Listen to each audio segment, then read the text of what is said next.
नमामि। मैं नमन करता हूँ। आज हमारा विषय है मोक्ष। मोक्ष के बारे में हम लोग जानेंगे कि मोक्ष का मतलब क्या होता है।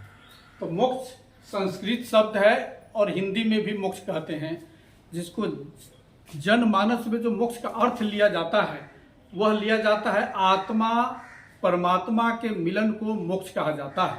लेकिन जब हम हिंदी डिक्शनरी और संस्कृत डिक्शनरी जब देखते हैं तो उसमें उसका मतलब बताया गया है कि मोक्ष का मतलब छुटकारा, मुक्ति मतलब विमुक्ति।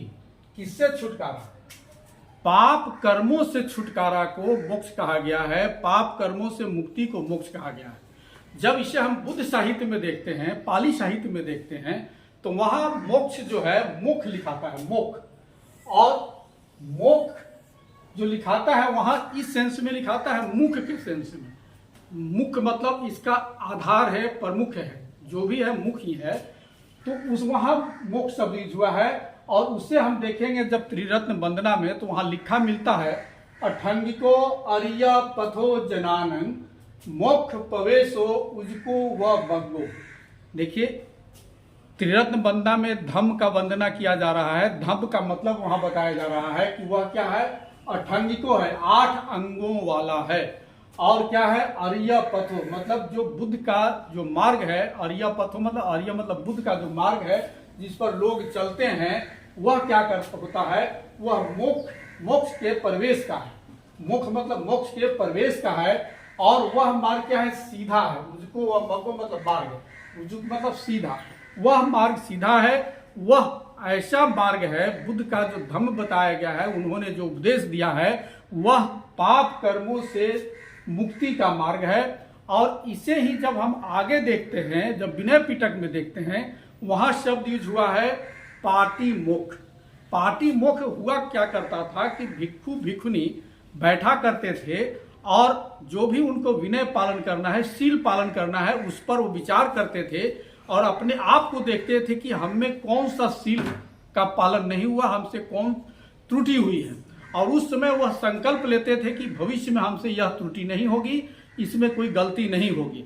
तो वो बैठक जो करते थे, महीना में 4 बार करते थे, जिसको उपोषद भी कहा जाता था।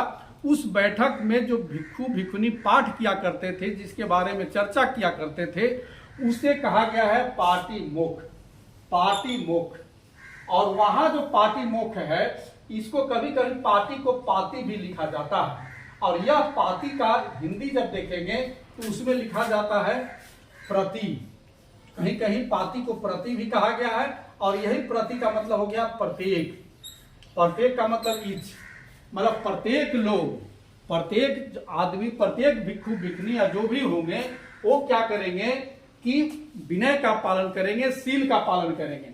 तो देखिए, पातिमोक्ष का जो डिफिनीशन वहां विनय पिटक में जो दिया गया है, या पिटक में जो दिया गया, वहां लिखा गया है आदि में तंग, मुख में तंग, प्रमुख में तंग, कुशलानंग धम्मानंग।